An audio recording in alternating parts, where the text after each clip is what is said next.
Good morning students. Today we are going to discuss about fermenter. The fermenter is also called as bioreactor.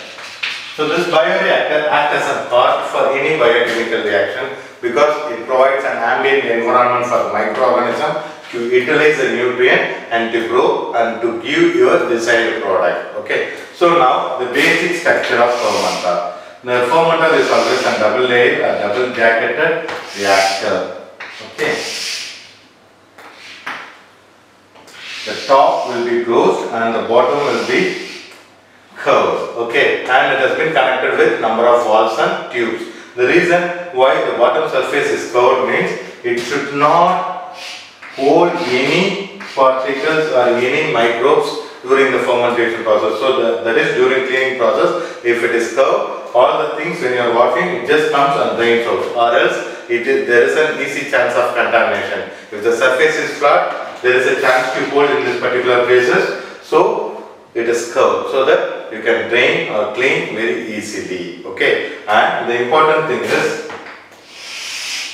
agitator. So the agitator, the main purpose, it is connected to the shaft and it is magnetically or electrically driven so that it starts rotating, so the number of rotations can be adjusted. The main purpose of impeller is to give or provide a proper mixing of microorganism and the nutrient. Why we are planning to have a proper mixing means because the microorganism should connect with the nutrients which is present in the media. So by means of Tyndall effect, that is by random collision, the microbes and the media will get collided, and so that the microbes will get attached with the media and it utilize and grow and provide the desired product. Or else due to the gravitational force, the media will settle at the bottom because it is denser particle and the liquid will alone float in the top, and obviously the microorganism will be also floating in the top, so that there won't be any proper fermentation process. And at the same time, whenever the fermentation process is carrying out, 75% of the area will alone be filled with the medium. The remaining 25% is left out freely. The main reason why you are leaving out means in order to provide an air transfers. Okay, so the oxygen has to transfer so that, and to provide a space that is given, and whenever the formation occurs, this place plays a vital role. And the second important thing is baffles. Baffles are the thin plates which is attached in the fermenter at the corners. This baffles, the main aim of the baffle is to avoid vortex formation, and at the same time it needs to pull the material inside. So every day in our life we used to see these baffles. There is a white blade will be placed in the grinder. The main purpose of the blade is to push the materials inside and to provide a proper grinding. Similarly, when this agitation is started rotating, it pushes the media so for a proper circulation, so that the circulation will take place. So whenever it is taking place, the solid media will go and attach to the surface of the cylinder. Once it gets attached, a thin layer will be formed, so that there won't be any proper mixing of media and microorganisms. So in order to push the media inside again, these baffles are placed. The baffles is about 2 to 3 mm width and almost 1/10 of the length will be placed. So just like that it is placed. Okay, now the another is, it is surrounded by a water layer, that is water inlet and water outlet. So the reason why the water input and outlet is given means we know that you will be fixing an ambient temperature for the microbes to grow, but when the temperature is dropped down at any causes, then hot water will be supplied, so that by constant rate the hot water, the media will get heat, so that the temperature will be raised. Or sometimes due to metabolic process, if the temperature is increased in the medium, then you need to reduce, so that the cold water will be supplied. So from the bottom, if it increases slowly or gradually, the level increases, so that when it comes out, it absorbs the heat in the fermentation media and it comes out, so that the temperature will reduce. Okay, so this is what it happens. That's why it has been connected with a double layer jacket, so you can supply either hot or cold water in order to control the temperature. And apart from this, we will have some probes, that is to check the temperature, because as I said, the ambient temperature for any bacteria, the two bacterial fermentation, if you are using a mesophilic bacteria, the ambient temperature is 33 to 37 degrees centigrade. Okay, so that is like plus or minus. You can keep 35 plus or minus 2 degrees centigrade. So within this range, right from 33 to 37, if the bacteria grow, it provides a maximum yield. Or if the temperature is increased more than 40 or 45, then the bacteria could not be able to survive and it could not be able to get the desired product. At the same time, we can also have one more probe, that is like pH.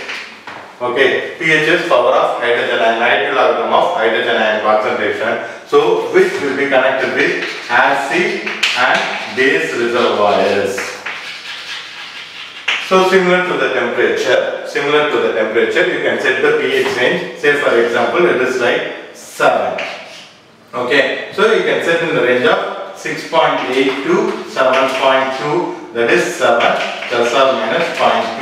So this is a condition where the microbes can grow. So if the temperature is dropped down to 6.7, then 6.8, then alkali will be added. If the temperature is increased, if the pH is increased more than 7.2, then acid will be added drop by drop and maintained, so that the pH condition has dropped down to acid condition, so that your temperature pH will be maintained in and around 7. So these are the certain important things, and a sample port.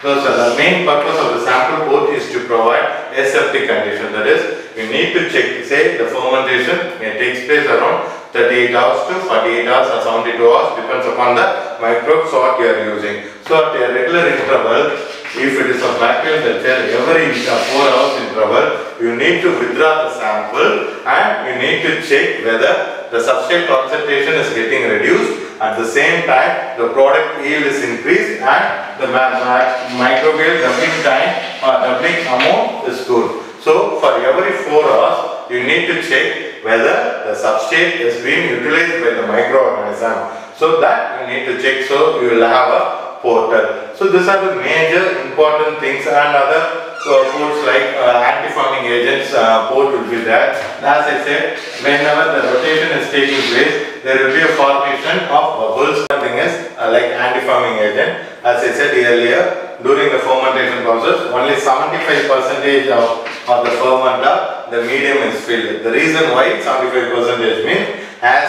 the agitation is going on, obviously there will be a formation of small bubbles.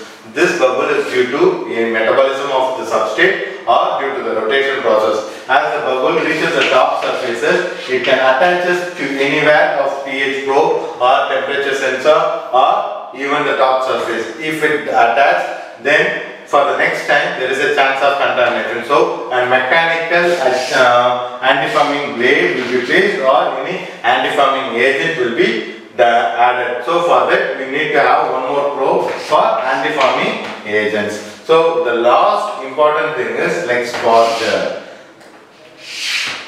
Sporger is added during the fermentation process. The sporger is placed, which is going to provide an air supply. That is, during the fermentation process there will be an oxygen demand, because the oxygen which is present in the media will be utilized by the medium.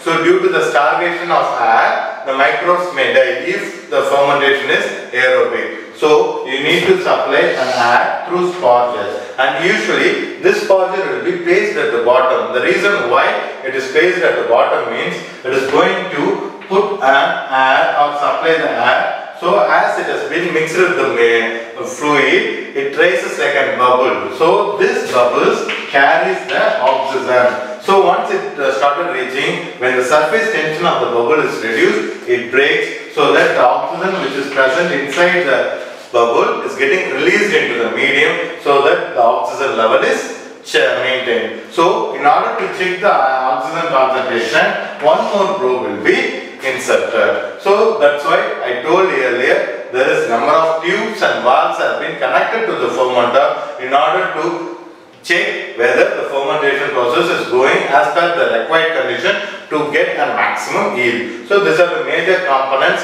which is ultimately required for any fermentation process. And all these things like temperature, pH, aeration sensor, anti-foaming sensor, everything will be connected to the system where you can fix the values and you can check, monitor lively so that what is happening inside the fermentation can be checked thoroughly at any point of time. Okay.